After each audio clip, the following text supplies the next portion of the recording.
이번 시간에는 요한계시록을 통해서 7년 환란기 가운데 나타날 적그리스도에 대해서 살펴보도록 하겠습니다. 그리고 환란기 전반부에 나타날 적그리스도의 모습에 대해서 알아보겠습니다. 하나님의 영광을 가로채고 또 하나님의 보좌를 찬탈하고자 하는 교만한 마음을 가진 루시퍼, 이 마귀는 하나님을 모방하려고 합니다. 그래서 하나님의 모습도, 하나님의 속성도, 하나님의 능력도 마치 자기가 하나님인 것처럼 흉내내기를 잘합니다. 그는 거짓말장이요 속이는 자로서 교묘하게 자기가 하나님인 것처럼 위장합니다. 그 대표적인 모습이 삼위일체 하나님을 모방하는 것입니다. 우리는 이미 하나님의 삼위일체에 대해서 배워서 알고 있습니다. 아버지 하나님과 아들 하나님과 성령 하나님은 독립된 세 인격체이시지만, three person이지만 이 세 분이 한 하나님, one God, 한 하나님을 이루고 있다는 걸 압니다. 셋이면서 동시에 하나이시고 하나이시며 셋인, 우리 인간의 논리나 이성으로는 잘 이해가 되지 않지만 우리는 성경을 통해서 삼위일체 하나님을 알고 또 그렇게 믿고 있습니다.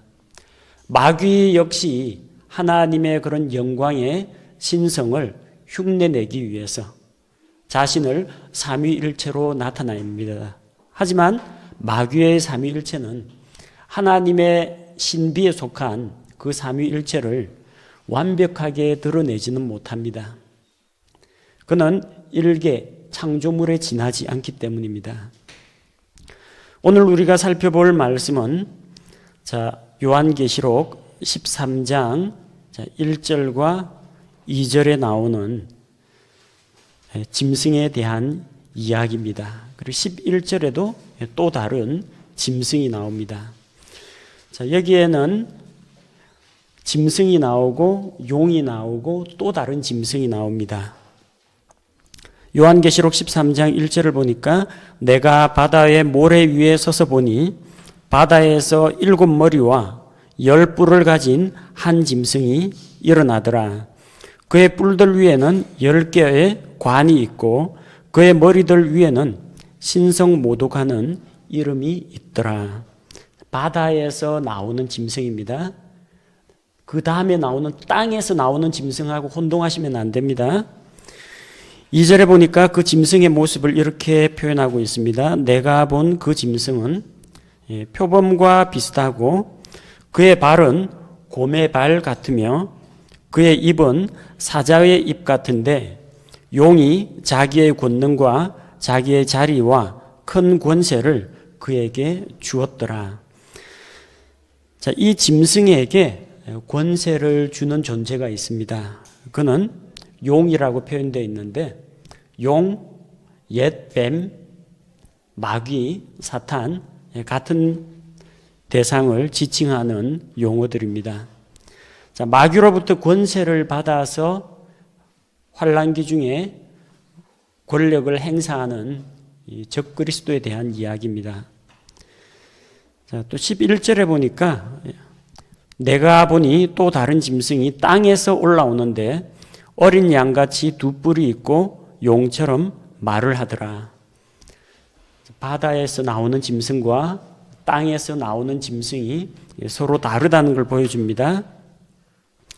바다에서 나온 짐승은 표범 같고 곰 같고 사자 같다고 했습니다. 하지만 땅에서 올라온 이 짐승은 어린 양같이 생겼다고 했습니다. 서로 다른 걸 알 수가 있죠. 그래서 아버지 하나님과 성자 예수님과 성령 하나님, 이 삼위일체를 마귀도 흉내를 냅니다. 용이 있고 또 용이 권능을 준 적그리스도, 그리스도를 흉내내는 적그리스도 짐승이 있고, 그리고 짐승을 위해서 대언을 하는 거짓 대언자, 또 다른 짐승이 있습니다. 성경에서 마귀는 하나님을 대적하는 이 세상의 신이라고 했습니다. 그의 별명은 요한계시록 12장 9절에서 큰 용, 옛뱀, 마귀, 사탄, 온 세상을 속이는 자라고 했습니다. 자, 큰 용이라고 했는데 이 용은 공룡을 이야기합니다. 공룡. 우리 동양 전설에 나오는 뱀처럼 길쭉하게 생겼고 그리고 여의주를 입에 물고 하늘로 날아가는 그런 용이 아니고요. 성경에서 용이라고 할 때는 짐승들 가운데에서 가장 크고 또 강한 능력을 가지고 있고 입에서 불을 뿜고 있는 그 괴수 공룡을 이야기합니다. 동양에서는 그냥 용이라고 부르는데요. 서양에서는 이 공룡, 공포스러운 짐승으로서 공룡을 이야기합니다. 그래서 이 용과 공룡 같은 걸로 보시면 됩니다.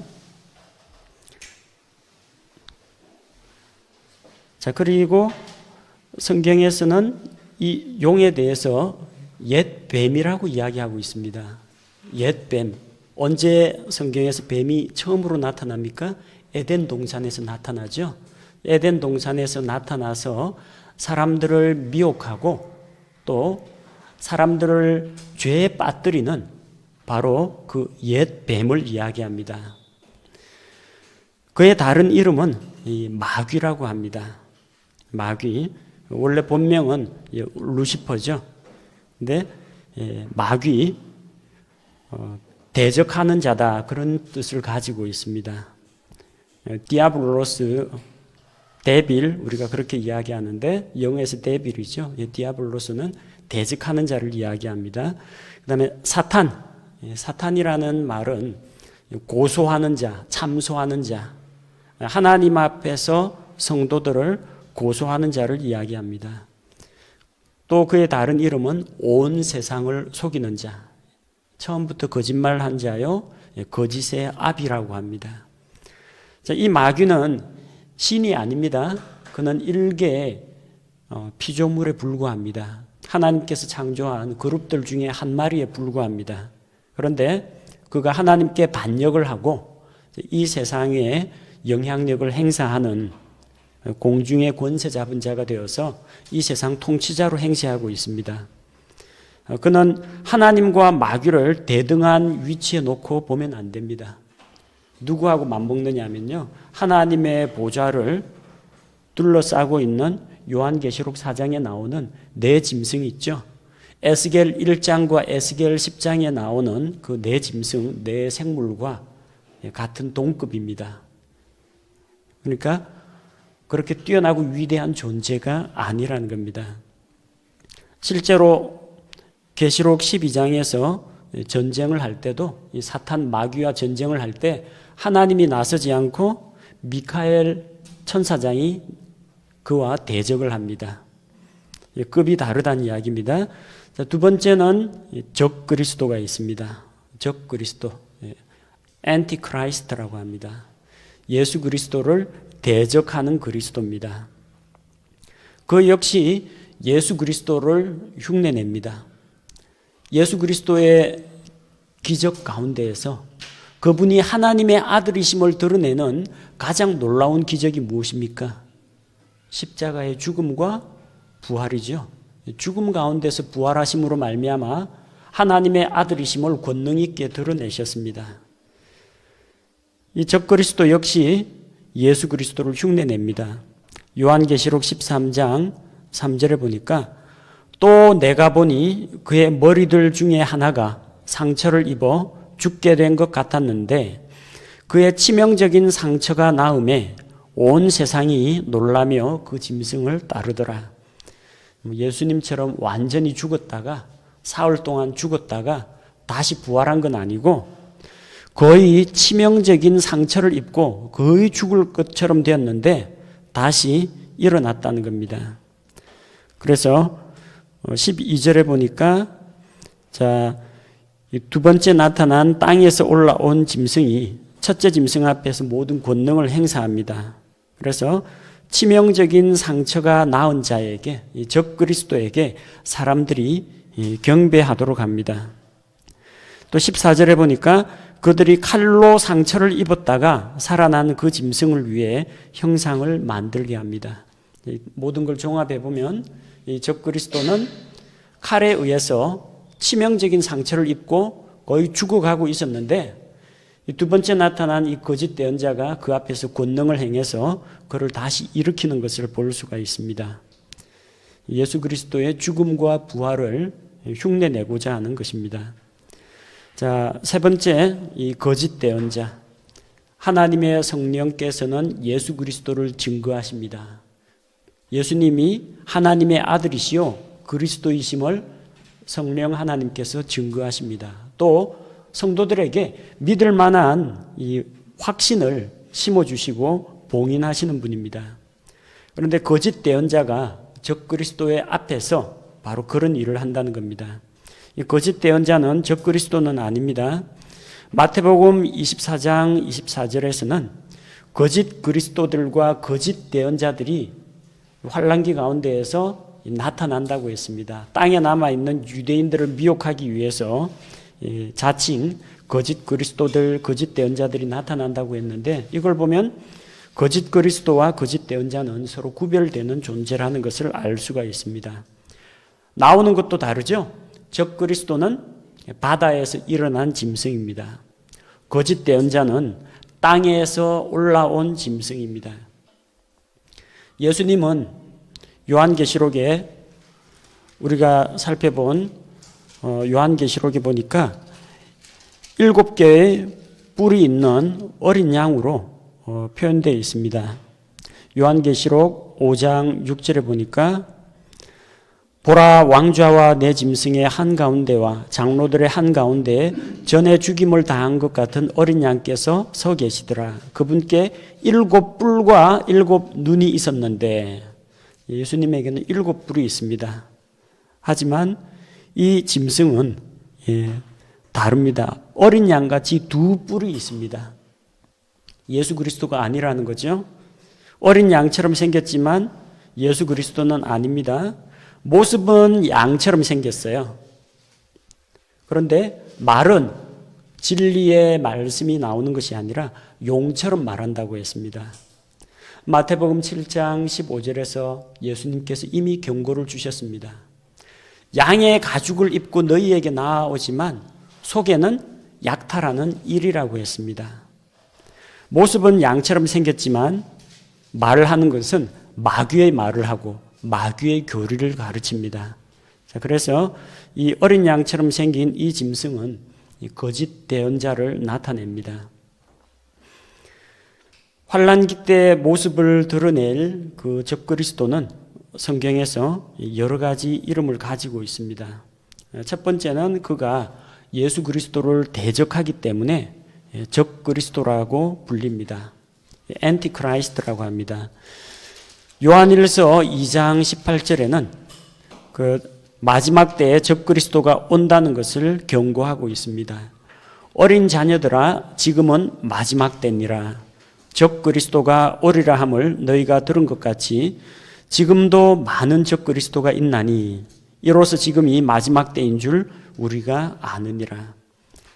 사도 요한이 요한일서를 기록할 그 당시에도 이런 많은 그리스도들이, 자칭 그리스도들이 나타나서 사람을 미혹했다는 겁니다.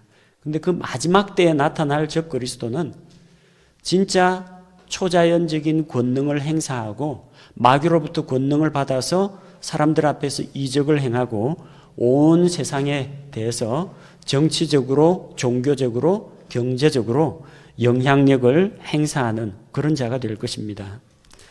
그는 요한일서 2장 22절 말씀과 같이 예수 그리스도를 부인합니다. 예수님께서 그리스도이심을 부인하는 자가 아니면 누가 거짓말하는 자냐?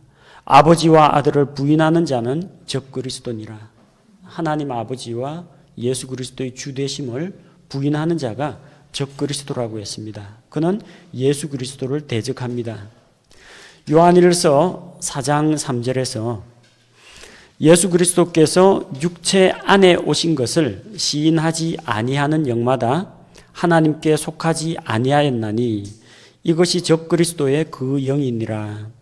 그것에 관하여는 그것이 옳으라는 말을 너희가 들었거니와 그것이 지금 이미 세상에 있느니라. 자, 예수 그리스도께서 육체 안에 오신 것, 곧 하나님께서 사람의 몸으로 이 세상에 오신 것을 부인하는 것이 적그리스도의 영이라고 했습니다. 그걸 부인하면 어떤 문제가 생깁니까? 예수님이 사람의 몸으로 오신 것을 부정하면은 예수 그리스도가 하나님이신데 사람의 몸으로 오신 것이 아니라 사람인데 사람의 몸에서 태어난 게 되어버립니다. 그렇게 되면 예수님이 죄 없으신 분이라는 것이 그 교리가 예수님이 무죄하시다는 그 교리가 무너지게 됩니다. 오직 하나님만이 죄가 없으신 분입니다. 예수님이 만약에 사람으로서 사람에 의해서 육체 가운데 태어난 일반 사람이라면 죄 없으신 그분의 대속의 죽음은 우리가 믿는 그 교리가 완전히 무너지게 된다는 겁니다. 또한 예수 그리스도께서 육체 안에 오신 것을 부인하게 되면 그분께서 몸을 입고 다시 사신 예수님의 부활마저도 부정하게 됩니다. 또한 믿는 우리가 나중에 몸을 입고 부활할 것조차도 부정하게 됩니다. 자, 예수 그리스도의 완전한 신성과 완전한 인성을 부정하는 것이 적그리스도의 영이라고 했습니다. 그의 또 다른 이름은 데살로니가 후서 2장 3절에서 죄의 사람이라고 합니다. 죄의 사람. 죄가 뭡니까? 하나님의 성품과 하나님의 말씀과 하나님의 뜻을 거스르는 것을 죄라고 했습니다. 죄는 하나님께 대한 반역입니다.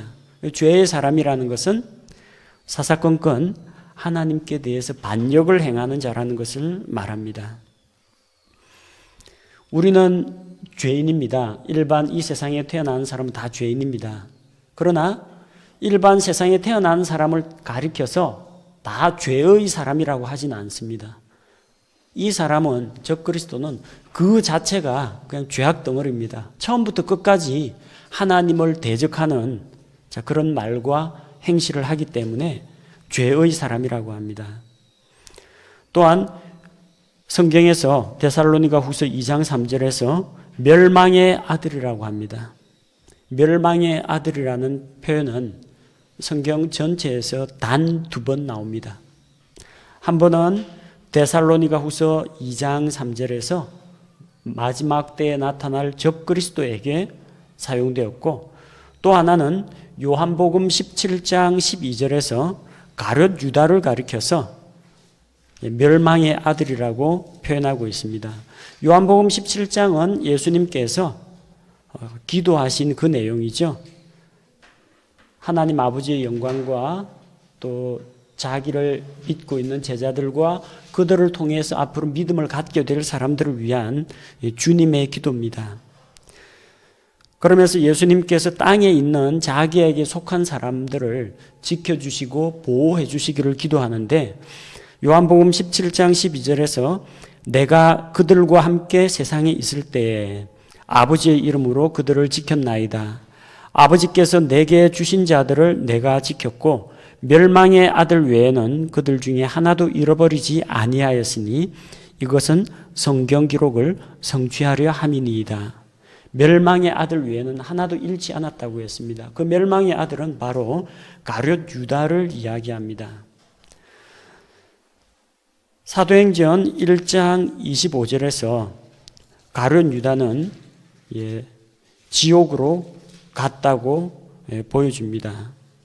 사도행전 1장 25절에 그가 이 사역과 사도직을 맡게 앞서서 새로 사도로 임명된 마띠아에 대한 이야기죠. 그런데 왜 지금 사도 자리 하나가 비었습니까? 유다가 떨어져 나갔기 때문입니다.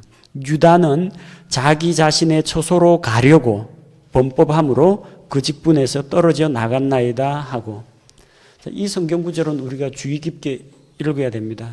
유다가 잘못해서 실수를 함으로 말미암아 그가 구원에서 떨어져서 지옥으로 갔다 그렇게 이야기하지 않습니다. 유다는 자기 자신의 처소로 가기 위해서 자기 처소로 돌아가려고 범법함으로 떨어져 나갔다고 했습니다. 이건 애초부터 유다에게는 구원이 없었다는 것을 보여줍니다. 요한복음 6장에서 예수님께서 이 가룟 유다의 정체에 대해서 말씀하십니다. 요한복음 6장 64절에 그러나 너희 중에 믿지 않는 자들이 들어있느니라 하시니 이는 예수님께서 믿지 않는 자들이 누구며 또 자기를 배반하여 넘길 자가 누구인지 처음부터 아셨기 때문이라. 주님께서는 이미 자기를 배반할 자의 정체에 대해서 알고 계셨습니다. 70절에서 예수님께서 그들에게 응답하시되 내가 너희 12를 택하지 아니하였느냐 그러나 너희 중에 하나는 마귀니라 하시니라. 그가 마귀와 같은 행동을 했다가 아닙니다. 그가 마귀에게 사로잡혔다라고 이야기하지 않습니다. 여기에서는 단도직입적으로 너희 중에 하나는 마귀다 했습니다. 루시퍼라는 이야기가 아닙니다. 루시퍼 마귀를 이야기할 때, 사탄 마귀를 이야기할 때는 데빌의 D자가 대문자로 되어 있습니다. 이 얘기는 or devil이라고 되어 있습니다. 사탄의 쫄개들 중에 하나라는 이야기죠. 유다는 그 정체가 본래부터 마귀였고 애초부터 믿지 않는 사람이었지 믿음을 가졌다가 나중에 믿음에서 떨어져 나간 존재가 아니라는 겁니다.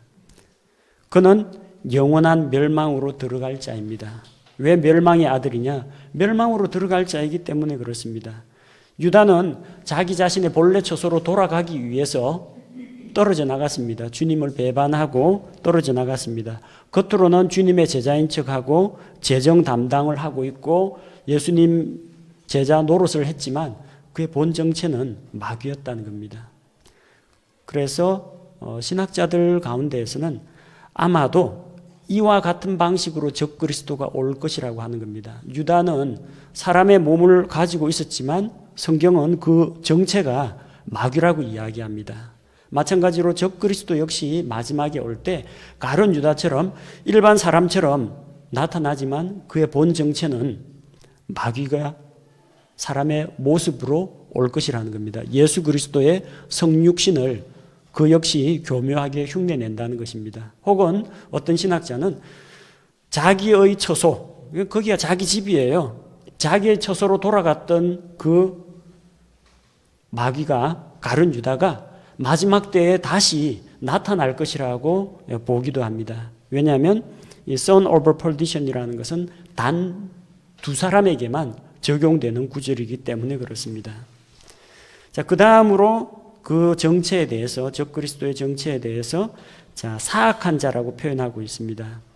자, 사악한 자는 에베소서 6장 16절에 하나님의 전신갑주 이야기가 나오죠. 그런데 사악한 자가 우리를 공격하기 위해서, 우리 믿음을 공격하기 위해서 불화살을 쏜다고 했습니다. 악한 자의 화전, 불화살, 믿음의 방패를 가지고 막아야 하죠. 우리와 대적하는 그런 자하고 우리의 믿음을 공격하는 자라는 이야기입니다. 데살로니가 후서 2장 8절에서는 마지막 날에 그 사악한 자가 모습을 드러낸다고 했습니다. 데살로니가 후서 2장 8절 말씀을 보니까 그 뒤에 언제요? 교회가 휴거된 뒤에 저 사악한 자가 드러날 터인데 주께서 자신의 입의 영으로 그를 소멸시키시고 친히 오실 때의 광채로 그를 멸하시리라. 교회가 휴거가 되고 나면은 그 사악한 자가 본격적으로 나타나서 불법의 신비를 나타내게 될 것입니다. 가인은 이 사악한 자에게 속해 있었습니다. 요한일서 3장 12절에 그는 사악한 자에게 속했고 또한 이 마귀의 정체는, 사악한 자의 정체는 처음부터 거짓말하고 살인한 자, 곧 가인을 시켜가지고 거짓 종교를 만들고 가인을 시켜가지고 처음으로 살인을 한 자라고 기록하고 있습니다. 그 다음 이제 짐승이라는 표현이 나옵니다. 적그리스도가 사람이 아니고 어떤 동물이라는 그런 이야기가 아닙니다. 성경에서는 누구를 짐승이라고 합니까? 제대로 된 지각이 없는 자, 잡혀서 죽게 될 자, 자기들이 하나님의 진리를 깨닫지 못하는 자, 그리고 알지 못하면서 하나님을 비방하는 자, 부패 가운데에서 철저히 멸망당하게 될 자는 짐승이라고 했습니다. 자, 베드로후서 2장 12절에 그러나 이들은 잡혀서 죽게 만들어진 짐승들, 곧 본래 이성이 없는 짐승들 같아서 자기들이 깨닫지 못하는 것들을 비방함으로 자기들의 부패 속에서 철저히 멸망을 당한다고 했습니다. 적그리스도가 바로 그와 같은 짐승 같은 존재라는 겁니다. 마지막 종말을 향해서 그는 가고 있습니다. 그에게는 회개나 구원이 아무런 관계가 없습니다. 끝까지, 최후까지 하나님께 반역을 하고 마침내는 영원한 불호수에 들어가게 될 존재입니다. 하나님의 그 영광과 그 신비를 알지 못하고 하나님을 비방하고 모욕하다가 자기 자신의 그 부패함 속에서 멸망당하게 되는 짐승과 같다는 겁니다.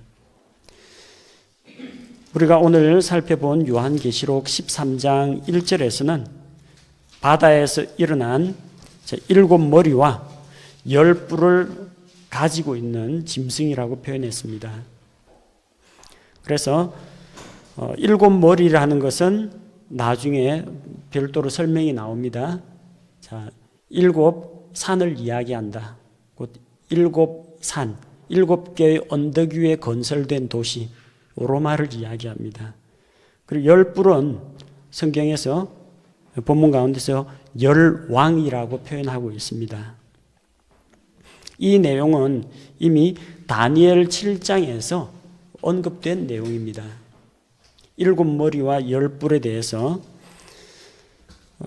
요한계시록하고 밀접한 관련을 가지고 있는 구약 성경이 다니엘서라고 했습니다.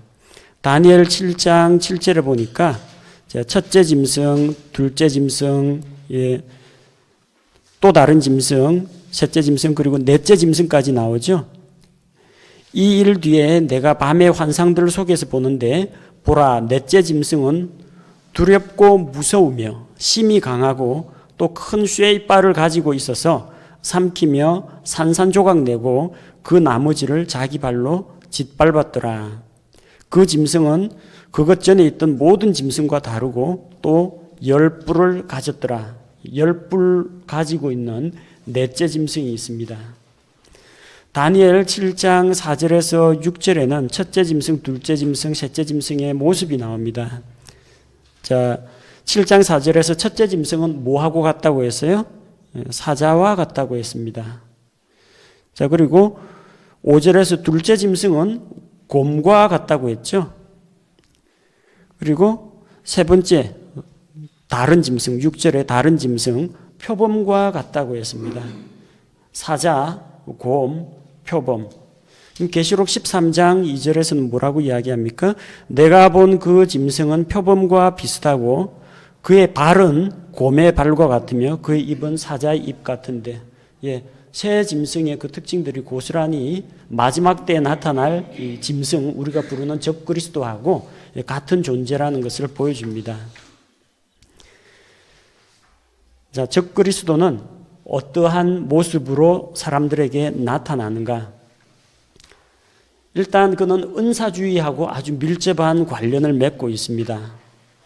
데살로니가 후서 2장 9절, 그 사악한 자, 죄의 사람, 멸망의 아들이 어떻게 나타나느냐? 데살로니가 후서 2장 9절에서 그가 오는 것은 사탄의 활동을 따라 모든 권능과 표적들과 거짓 이적들과 표적과 이적들을 가지고 나타납니다.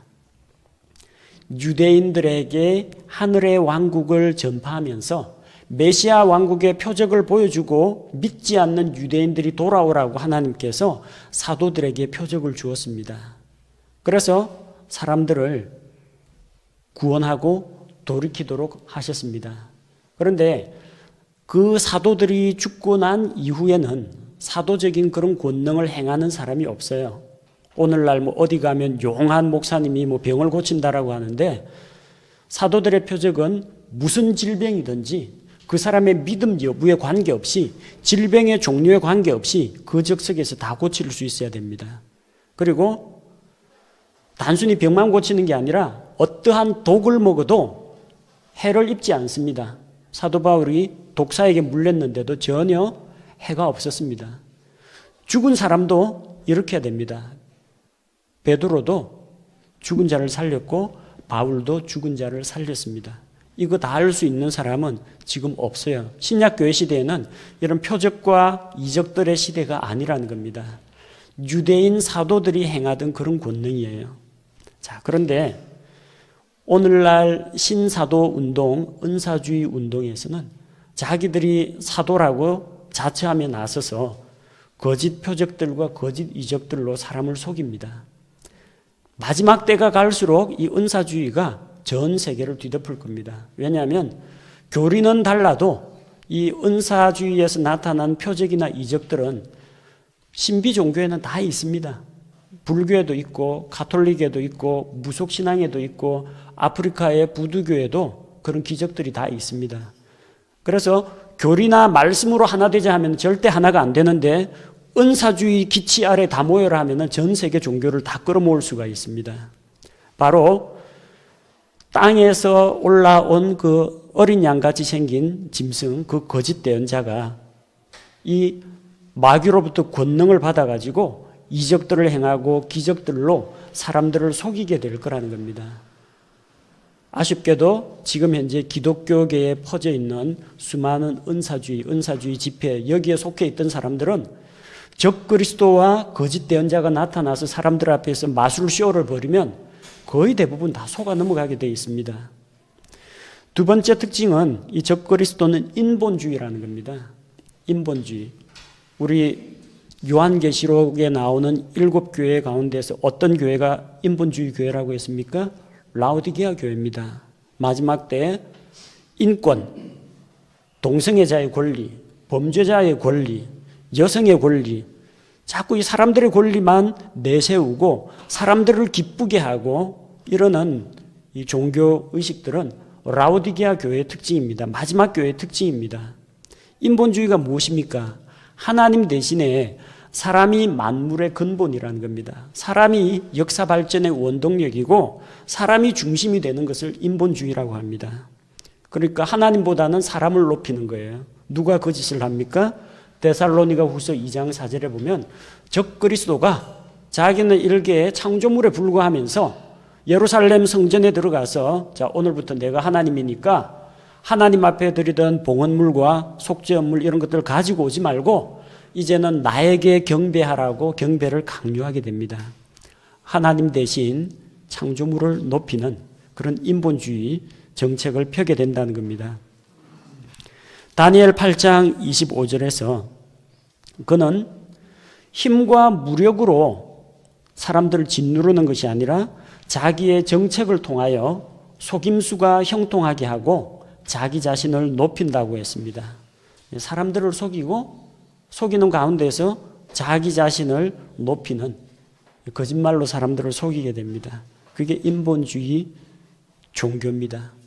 오늘날 수많은 교회들이 교회 안에서 인본주의, 동성결혼 합법화시키고 동성애자 목사가 나오고 또 그 안에서 범죄자 인권 옹호를 하고 사형제도 폐지하라고 그러고 이런 사람들 나중에 적그리스도 사상하고 착 맞아떨어집니다. 어쩜 이렇게 우리 마음에 맞는 지도자가 나왔느냐 하고 휴거되지 못한 사람들은 아마 적그리스도를 대대적으로 환영하게 될 겁니다. 그 다음 그는 통합주의 정책을 펼칩니다. 하나님께서 창세기 11장에서 노아의 세 아들 셈과 함과 야벳을 통해서 온 세상에 사람들이 퍼져나가도록 했습니다. 너희는 다산하고 번성하여 땅에 충만하고 온 땅이 퍼져나가도록 했습니다. 왜 그렇게 하셨습니까? 사도행전 17장 26절 27절에서 하나님께서 각 민족들의 경계를 그렇게 나눠주신 것은 그들로 하여금 더듬어 하나님을 찾게 하도록 하기 위함이라고 했습니다. 자, 그런데 이걸 반대하고 하나로 통합한 사람이 있죠. 하나님 앞에서 사람들을 끌어모아가지고 자기 기치 아래, 자기 도시 아래에서 살도록 온 세상의 흩어짐을 면하자. 누가 그랬습니까? 니므롯이 그랬습니다. 니므롯이 사람들을 자기 아래로 다 끌어모았습니다. 셈, 함, 야벳 그 가릴 것 없이 무조건 모두 다 바벨탑 그 기치 아래로 다 모이도록 했습니다.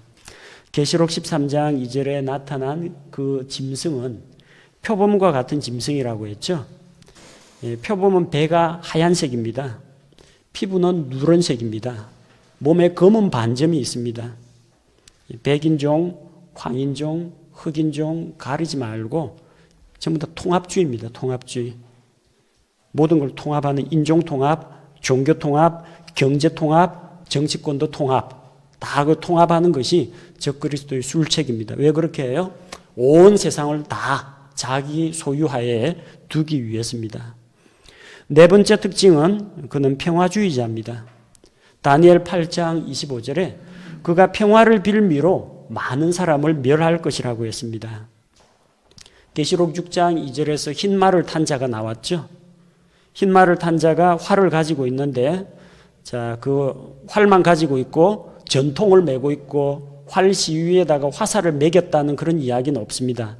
빈 활입니다. 화살이 없는 빈 활을 가지고 평화를 상징하는 흰색 흰 말을 타고 등장합니다. 오늘날도 평화만을 외치는 사람이 있습니다.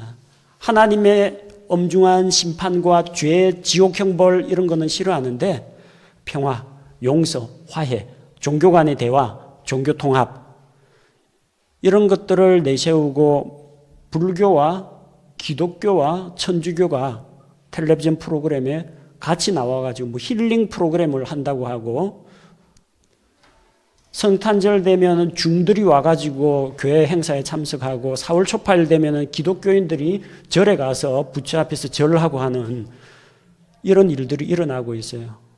많은 사람들이 그걸 이상하게 여기기보다는 참 종교 간의 벽을 허물고 사이좋게 평화롭게 지낸다고 좋아합니다. 실제 마지막 때에 나타날 그런 종교에서 이런 평화를 기치로 사람들을 속이는 자들이 나옵니다. 자, 적그리스도는 바로 이런 네 가지 특징을 가지고 사람들을 미혹하는 존재라는 겁니다. 자, 그럼 적그리스도가 언제 등장하느냐? 불법의 신비는 지금도 활동을 하고 있습니다. 이미 활동을 하고 있는데 다만 그것이 완전히 드러나는 것을 막고 있는 세력이 있습니다. 데살로니가 후서 2장 6절 7절을 보니까 너희는 그의 때에 누가요? 저 죄의 사람이 저 멸망의 아들이 그의 때에 드러나게 하려고 무엇이 저지하고 있는지 지금 안 하니 불법의 신비가 이미 일하고 있으나 다만 지금 막고 있는 이가 길에서 옮겨질 때까지 막으리라. 자, 불법의 신비가 나타나는 것을 막는 세력이 있다고 했습니다. 누가 막고 있느냐? 여기에 대해서 여러 가지 해석들이 있습니다. 그 당시에는 신성 로마 제국이 전 세계적으로 강대한 영향력을 발휘했습니다. 그래서 이 데살로니가 후서가 기록될 당시 큰 영향을 가지고 있던 로마 제국이 아마도 적그리스도가 나타나는 것을 막는 세력이라고 자기 스스로 그렇게 자부했습니다. 하지만 로마 제국이 멸망할 때까지도 죄의 사람은 이 세상에 드러나지 않았습니다. 두 번째는 인간 정부가 적그리스도의 출현을 막고 있다라는 그런 견해가 있습니다. 그런데 이것은 적그리스도가 등장하면 인간 정부를 소나기에 집어넣고 자기 마음대로 움직입니다. 자기의 정치적인 권력을 행사하는 수단으로 삼습니다. 인간 정부는 적그리스도의 하수인 노릇을 하지 적그리스도를 막는 저지 세력은 될 수가 없다는 겁니다. 또 일반인들에게는 잘 알려지지 않았지만 심지어 성경 신자라고 하는 사람들 가운데에서도 이 저지하는 세력을 사탄이라고 해석하는 일부 부류들이 있습니다.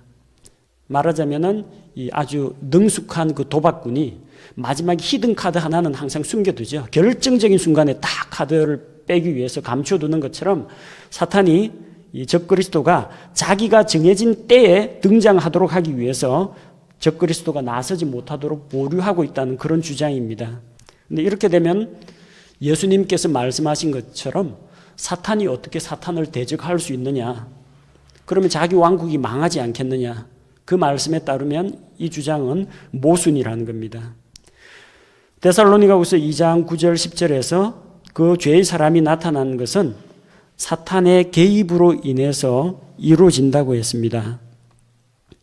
9절에서 데살로니가후서 2장 9절에서 그가 오는 것은 사탄의 활동을 따라서 사탄의 권능을 빌어가지고 오는 겁니다. 사탄의 개입으로 적그리스도가 등장하는데 사탄이 적그리스도의 등장을 저지하기도 하고 그의 등장을 도모하기도 한다. 이런 자체 모순에 빠지게 된다는 겁니다. 네 번째는 이제 성령님이라고 보는 그런 견해도 있습니다. 왜냐하면 성령께서는 사탄의 모든 권능을 이기고 그것이 영향력을 발휘하는 것을 억제할 수 있는 분이기 때문입니다. 그리고 전 세계적인 그 사탄의 활동에 대해서 온 세상에 안 계신 곳이 없는 성령 하나님만이 언제 어디서나 이를 저지할 수 있다는 측면에서 지지받는 그런 입장입니다. 다만 이 문제점은 성령님께서는 이게 뭐 공중에 둥둥둥둥 떠다니면서 여기저기 돌아다니면서 활동하는 게 아니라 신약 시대에는 믿는 성도들 안에 내주하시고 성도들을 통해서 전도도 하시고 성도들을 통해서 섬김의 활동도 하시고 하나님의 뜻을 전하기도 하신다는 겁니다.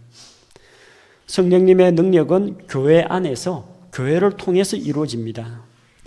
또 데살로니가후서 우리 2장 7절에 보니까 다만 지금 막고 있는 이가 길에서 옮겨질 때까지 막으리라. 길에서 옮겨진다라고 했거든요.